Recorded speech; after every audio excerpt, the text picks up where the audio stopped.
So we're gonna let's get started so we can move this thing forward. Thank you all so much for coming here. We're really happy to have you all here. This is the second time we're hosting this conference, and I'm feeling a lot of success in terms of people showing up, learning about peace activism and different forms to form coalitions. And we're very happy. Peace Consortium stands for educating people through academia to take theoretical knowledge to the practical world and apply things you learn in academia, colleges, schools, elementary schools, so the streets, you can apply those skills there. And we're having really great panels this year, and we're really happy to educate students and each other and give feedback and learn from each other about how to utilize peace theories on the streets and learn from those theories how we can, I guess, improve our everyday lives for people who need our help. And I'll give it to Mavish to talk about Peace Action. I'm the president of Peace Action. My name is Mavish. Our main goal this semester is to start a peace studies minor on campus, which they have already established at other universities. We're basically off of that. We've submitted a proposal, and we're hoping they'll start by next fall. My name is Nick. I'm the secretary of Peace Action. So basically, on campus, what our chapter does is we're trying to educate the general student population about peace and things that are going on throughout the world. So we have weekly discussions on events that are happening, different topics. This week we talked about how war and conflict affect the environment and all the environmental consequences that they have. The week before we talked about media propaganda and how it shapes perceptions about war and things like that. So that's basically what our chapter does in campus right now. Okay, yes. We'd like to thank the speech and debate team for helping us organize this conference, and also the Jump Nation who will be speaking next. A quick announcement, we couldn't get a projector in this room, so if someone needs a projector, we'll have to use the room 103 in this building, which is on the first floor, and you just have to talk to me about that. But we're ready to start. We're giving the floor to Jump now. They'll talk about peace approaches to race relations. So can we have you up here?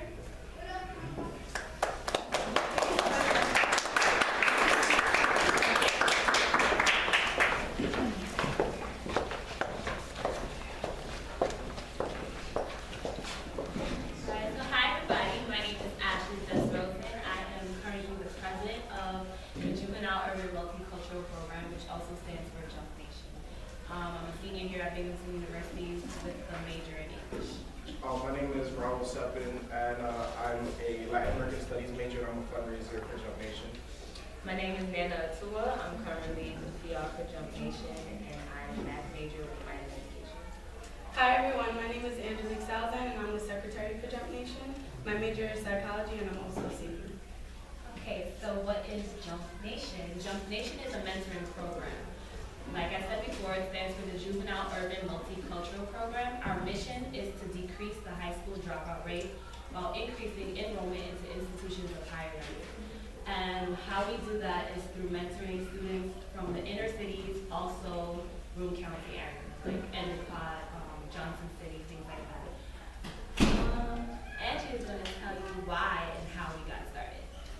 So the way we got started was because there was a college party and someone got shot in the party. So the person who did the shooting was an 8th grade student. So instead of retaliating against it, the students came together to find a way to help the students, and they felt that the 8th grade, that at 8th grade is the earliest intervention time to encourage them and empower them to go to college. So we feel that the earlier the better. So 8th grade is primarily who we target, and we do that through a lot of activities. Okay. Sorry, 1 second. Just to add on to what she said, the shooting happened in the city, and the college students that were at the party were Binghamton University students. Some Binghamton University students were there. So they went home, and then they came back to Bing and sat together in a group and thought, like, what can we do to make sure that this isn't happening? Because a lot of students that go to Bing, like Bing is a very diverse community, a lot of students that go here come from Brooklyn, Manhattan, the Bronx, Long Island, a lot of students come from Long Island, like attend this university. So thinking about like, wow, I came from that neighborhood that party was at, be considered the hood or something like that, but I made it here. And I'm a product of my environment, but I am also educated and I'm also getting a degree and I'm also furthering my education. So what can I do to give back to my community and where I came from? Yeah, I think when we were invited to like speak about peace conference, I think that was really interesting because a lot of the students come from a very unpeaceful environment, but we try to bring them up here to see and expose them to like what college is like. For example, like before my 8th grade year, I didn't know what the inside of a lecture hall looked like. So it was really difficult for me to be able to envision myself in a lecture hall because I didn't even know what college was like. And there's some of the like material conditions that make like the inner city unpeaceful in many situations. So what we do is we bring up the 8th graders, as mentioned, from the city, as well as 8th graders from the Broome County area, and they get to stay on campus with current college students during our jump weekend, which is held in the spring semester. And those college students are their mentors and their hosts. The host is the person that they stay with, and we also pair them with another college student who may not live on campus, because they can have that person as a mentor or someone they can call on if they need help with anything. We have different organizations. We have EOP, we have the National Society for Black Engineers, Charles Drew, all of the multicultural orgs. They put on different forums for them. They talk about issues that go on in the school, that go on at home that they may deal with, also issues that they may face in college. For the pre-professional orgs, we have them put on different forums to show them what they can do with different majors. If you're thinking about engineering, or they do a cool activity where it's like, okay, this is what we do. I took these classes and these steps to get here. You can also do the same if that's something you're interested in. If you're interested in medicine, if you're interested in education, anything that you're interested in, we want to open that up to them, because a lot of times when they're in the city and they're in these confinements in certain areas, they don't have that role model that shows them, okay, you can also do this. They may not see it. So like as Raul said, he couldn't envision himself in a lecture hall. A lot of them can't envision themselves in college, can't envision a major, don't even know some of the things that they can be and that they can do with the talents that they have. So we like to bring that out of them. We also stress a 5-year commitment. As we said, we do start in the 8th grade, and so we have summer and winter reunions for them, but we also encourage the current college students and the mentors and hosts to keep in contact with their student that they're with.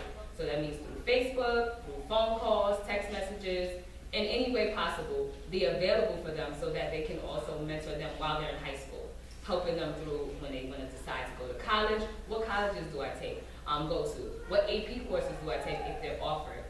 What organizations and clubs can I get involved with? So we stress that to them during that jump weekend and also throughout the 5-year commitment. A lot of the students, it's interesting to see their applications because we do have an extensive application process to make sure that we're picking the students that can benefit the most from our program. So it's interesting to see their applications, like when you sit down and read it. And something that we do for the college students to make them feel more accountable is we allow them to pick their proteges. So we go through application process for the college students here. They go through like telling us their hobbies, what their major is, what kind of things they like, and then the students back at Bronx or Brooklyn or Johnson City or whatever, they go through a similar application process. And we pair them and we find about 2 or 3 students that we feel might fit that college student, and then that college student looks through their application, reads what their family history is like, if their parents have been incarcerated, if they come from a single parent home, if their parents have been doing drugs, if they come from foster care, abuse. It's really like to see what an 8th grade student has to deal with. It's really interesting because we don't think that you can look at somebody and see them smile, but you never know what they're facing back at home. So the college students actually get to look at that and get a little more, a personal relationship. A little more personal. It gets a little more personal when you actually get to read your student's application and see what they're facing at home. And then once we do that, we have a meeting process. So our weekend starts on a Thursday and ends on a Sunday. By the time the students are leaving, they're crying. They're college students are crying. These 8th grade students are crying because some of them never left Brooklyn. Some of them never left Queens. And then Binghamton, it might not be a big school to us, but there's deers, there's chipmunks, there's animals, and they're like, whoa, this is crazy. This is a whole nother world for a lot of kids and we don't realize, wow, a lot of students don't get to see this. They don't get to see trees and, they do, but I'm being a little dramatic. You get it. But you get the point. It's a it's really life-changing for a lot of them, and by the time they leave, 4 days, and they don't want to leave. So that's how the 5-year commitment comes into play, and that's basically what we do. Financial. Oh yeah, so like the financial aspect of our organization has to do with like we get some funding from the university. We also appeal to the different housing communities for funding and different campus organizations.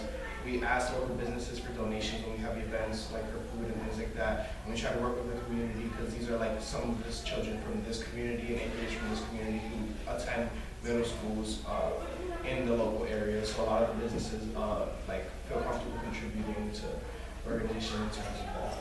But I think we're gonna open it up for questions.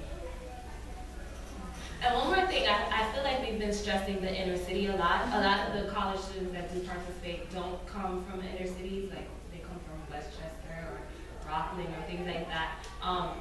It's like, that's one thing that brings them together, but it's not the overwhelming thing. Like you don't have to come to the city to come from the city to participate in the program. So, yeah.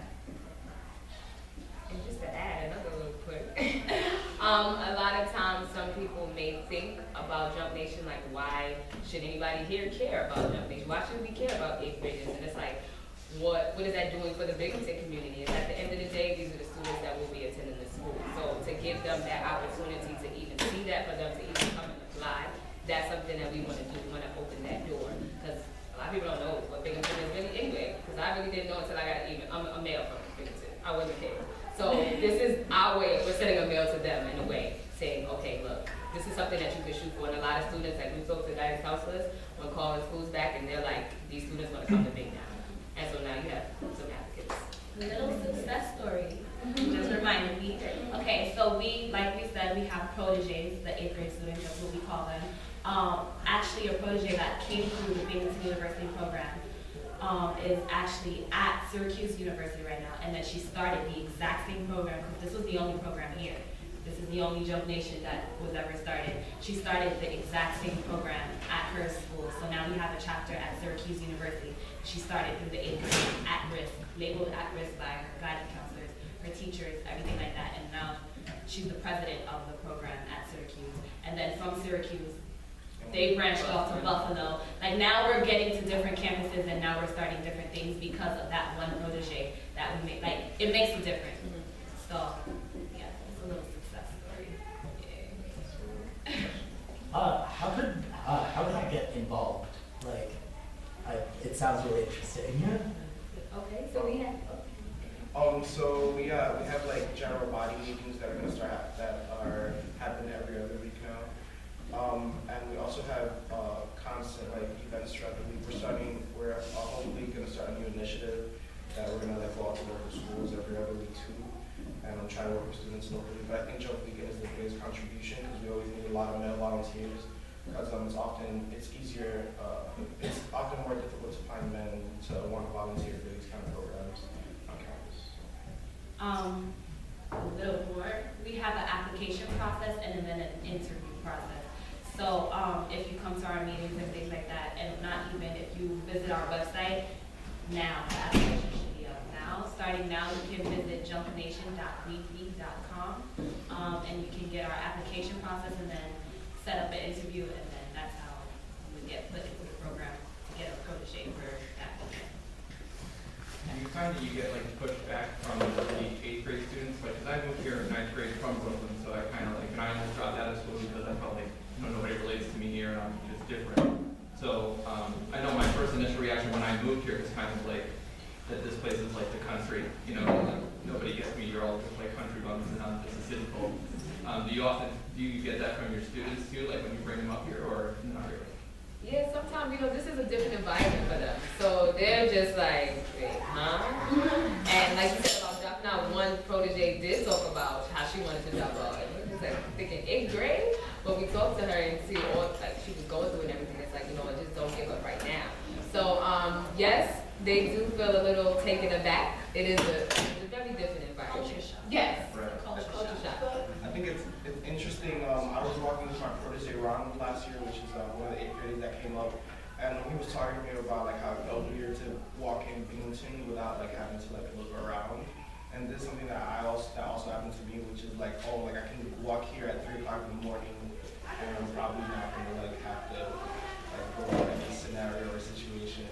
And I feel like that kind of shock, so some like that kind of like environment where it's like, oh, there's not as much going on, that like it's not safe, but at the same time it's like better than what's back home.